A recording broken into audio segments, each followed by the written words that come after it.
నమస్తే. మనకు ఒక వేద మంత్రం ఉంది. అష్టచక్ర నవద్వార దేవానాం పురేద్య తస్యాం హిరణ్మయకోశా స్వర్గో జ్యోతిషావృతా. అంటే మన శరీరం లోపల అష్టచక్రాలు, 8 చక్రాలు ఉన్నాయని, 9 ద్వారాలు ఉన్నాయని, ఈ శరీరం అనే పురము, అయోధ్య అని. పురము దేనికి? ఆత్మకు పురం, పురుషునికి పురం. ఇది ఆత్మ ఎక్కడుంటుంది? శరీరంలో ఉంటుంది. ఆత్మ శరీరంలో ఉంటుంది. ఆత్మకు ఇది పురం కనుక దీన్ని పురము అంటారు. శరీరాన్ని పుర అయోధ్య. దీని పేరేంది? అయోధ్య. అంటే అయోధ్య అంటే ఎవరిచే ఓడించబడనిది. అంటే చాలామంది ఏమంటారంటే, వేదం లోపల అయోధ్య అనే పదం వచ్చింది కదా, వేదం లోపల రాముని చరిత్ర ఉంది, అయోధ్య గురించి ఉంది అనుకుంటారు. లేదు. అయోధ్య పేరు వస్తుంది, రాముని పేరు వస్తుంది, యమున పేరు వస్తుంది, గంగ పేరు, సరస్వతి పేరు వస్తుంది. వస్తుందంటే ఈ బయట వీటిని చూసి వేదం లోపల వాటి పేర్లు రాలేదు. వేదములో ఉన్న ఆ రామ పేరు, అయోధ్య పేరు, తర్వాత యమున పేరు, గంగా పేరు, సరస్వతి పేరు బయట పెట్టుకున్నారు. వేదములో ఉండే శబ్దాలను వైదిక శబ్దాలు లేదా యౌగిక శబ్దాలు అంటారు. అవి దేని ద్వారానో నిర్మించబడలేదు. ఆ పదం ఎప్పుడైనా కానీ, వైదిక పదాలు ఎట్లా ఉంటాయంటే ఆ పదంలోనే దాని అర్థం ఉంటుంది. ఆ వేదంలో ఉన్న పదాలను బయట లౌకిక పదాలుగా వాడుకుంటున్నారు అంతే. అయోధ్య, రాముడు, తర్వాత గంగా, యమున, సరస్వతి అనే పేర్లు ఉండడం వల్ల వేదం లోపల అంటే వీటి గురించే రాసిండ్రని అనుకుంటారు. కానీ వేదములో ఉన్న పేర్లను వీళ్ళు పెట్టుకున్నారు. ఈ నదులకు పేర్లు పెట్టారు. కానీ ఇది భారతదేశ చరిత్ర గురించి, రామాయణం గురించి, మహాభారతం గురించి, ఇంకా ఏ ఇతర చరిత్రల గురించి కానీ వేదంలో ఉండదు. అష్టచక్ర నవద్వార దేవానాం పురేద్య. ఇది దేవతల పురి. దేవతలు అంటే దివ్యమైన శక్తులు ఉన్నాయి మన శరీరం లోపల. తస్యాం హిరణ్మయ కోశా. హిరణ్మయ కోశాలు ఉన్నాయి అంటే జ్ఞానము ఉంది, జ్ఞాన భండారం ఉంది.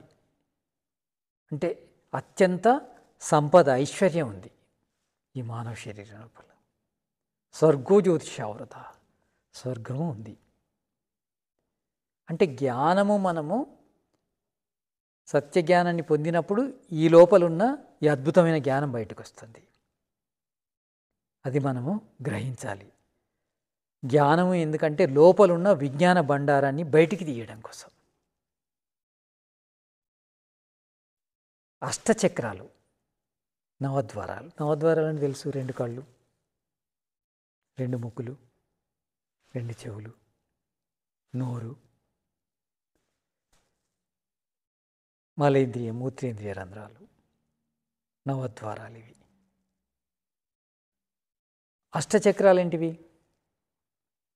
అష్టచక్రాలు మూలాధార చక్రము, స్వాదిష్టాన చక్రము, మణిపురక చక్రము, అణహ చక్రము, హృదయ చక్రము, విశుద్ధ చక్రము, ఆజ్ఞా చక్రము, సహస్రార చక్రం అని 8 చక్రాలు.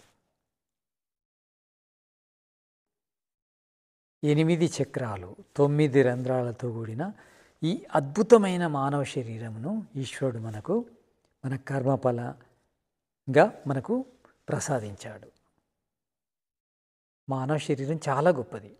మానవ శరీరములో అద్భుతమైన శక్తులు ఉన్నాయి. దాన్ని మనము వినియోగించుకోవాలి. వినియోగించుకోవడం కోసం వేద జ్ఞానం కావాలి మనకు. 8 చక్రాలు, 5 ప్రాణాలు ఉన్నాయి. నాసిక నుంచి హృదయం వరకు పనిచేసే ప్రాణాన్ని ఏమంటారు? ప్రాణము అంటారు.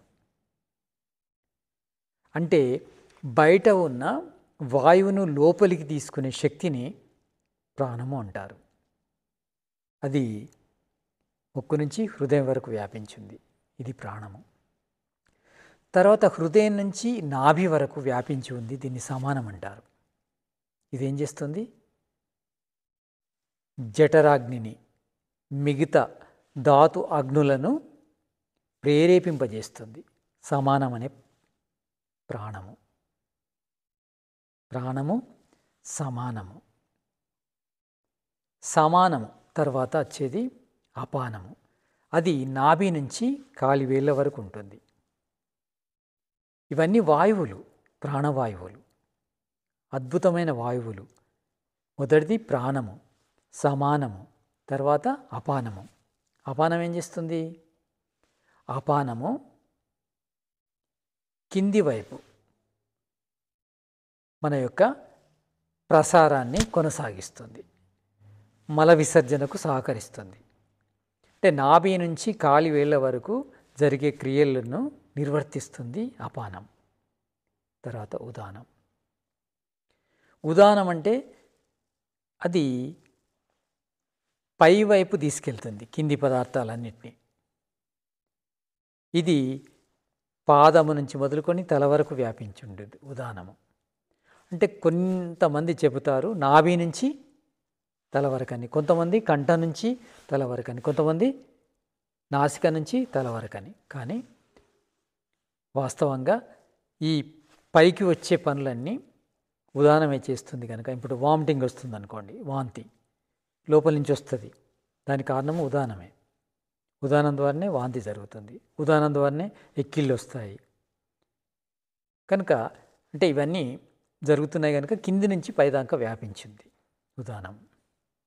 తర్వాత వ్యానము. వ్యానం అంటే శరీరం అంతా వ్యాపించి ఉంటుంది. ఇది ఈ రక్త ప్రసరణ, ఇవన్నీ ప్రసరణ వ్యవస్థలన్నీ కూడా దాని ద్వారానే జరుగుతాయి. ఇవి 5 ప్రాణాలు ఉన్నాయి. పంచప్రాణాలు, అష్టచక్రాలు. మనము యోగ సాధన చేయడం ద్వారా ప్రాణాలను బలోపేతం చేస్తాము, చక్రాలను బలోపేతం చేస్తాం. మనం చేసుకోవాలి, యోగ సాధన ద్వారా చేయాలి. అలా చేయడం ద్వారా ఏమవుతుంది? మనలో ఉన్న శక్తి జాగృతి అవుతుంది. మూలాధార చక్రం నుంచి సహస్రార చక్రం వరకు శక్తి జాగృతి అవుతూ ఉంటుంది. ఈ చక్రాల లోపల శక్తి ఎలా ఎలా జాగృతి అవుతుంటే అలా అలా జ్ఞానం పెరుగుతూ ఉంటుంది. అంటే జ్ఞానాన్ముక్తి అని ఉంది. జ్ఞానాన్ని పెంచుకోవడం ద్వారానే మనకు ముక్తి, అంటే మొదలు ఆత్మదర్శనం, తర్వాత పరమాత్మ దర్శనం కలుగుతాయి.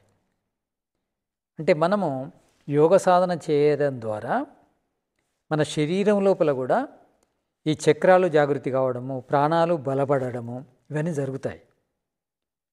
దానికి అనుకూలంగా మెదడు లోపల జ్ఞానము అభివృద్ధి అవుతూ ఉంటుంది. ఈ జ్ఞానము ఎలా ఎలా అభివృద్ధి అవుతుందో అలా అలా రజోగుణము, తమోగుణము నశిస్తుంటాయి. తమోగుణము, రజోగుణము నశించడం ద్వారా సత్వగుణము ప్రకాశిస్తుంది. సత్వగుణము ప్రకాశించడం ద్వారా జ్ఞానము వర్ధిల్లుతుంది. ఆ జ్ఞానము అతి సూక్ష్మ జ్ఞానమైన ఆత్మజ్ఞానాన్ని, అతి సూక్ష్మ జ్ఞానమైన పరమాత్మ జ్ఞానాన్ని కలిగిస్తుంది. అంటే మానవ శరీరం యొక్క ప్రత్యేకత ఏంటంటే జ్ఞానాన్ని పెంచుకోవడం. జ్ఞానాన్ని మనం ఎంత పెంచుకుంటే మనకు అంత లోతైన విషయాలు తెలుస్తాయి, అంత సుఖం పెరుగుతూ ఉంటుంది. ఆత్మ ఎప్పుడు కూడా సుఖం కోసమే ప్రయత్నం చేస్తుంది. సుఖము అంటే అత్యంత సుఖం వరకు ప్రయత్నం చేస్తూనే ఉంటుంది ఆత్మ. మామూలు సుఖంతోనే ఆగిపోదు, ఇంకా అంతకంటే గొప్ప సుఖం కోసం ప్రయత్నం చేస్తుంది. ఈ సుఖం అంతా కూడా జ్ఞానం మీదనే ఆధారపడి ఉంది. కనుక జ్ఞానాన్ని మనము గ్రహించడం కోసం యోగ సాధన చేయాలి. జ్ఞానాన్ని గ్రహించడం కోసము వేదాది శాస్త్రాల అధ్యయనం చేయాలి, మోక్షశాస్త్రాల అధ్యయనం చేయాలి. జ్ఞానాన్ని మించిన సంపద ఏదీ లేదు. అందుకే వేదం లోపల జ్ఞానాన్ని ఐశ్వర్యమే అంటారు. అంటే మనం ఐశ్వర్యవంతులం కావాలంటే జ్ఞానాన్ని గ్రహించాలి. ఎంత జ్ఞానాన్ని గ్రహిస్తే అంత ఐశ్వర్యం వస్తుంది. మన గాయత్రి మంత్రంలో కూడా ధియో యోనః ప్రచోదయాత్ అంటాము. బుద్ధులను ప్రేరేపించమని భగవంతుని ప్రార్థిస్తున్నాము. బుద్ధిని ప్రేరేపించడంటే జ్ఞానాన్ని మేలుకొలుపుమని, జ్ఞానోదయం కలిగించమని.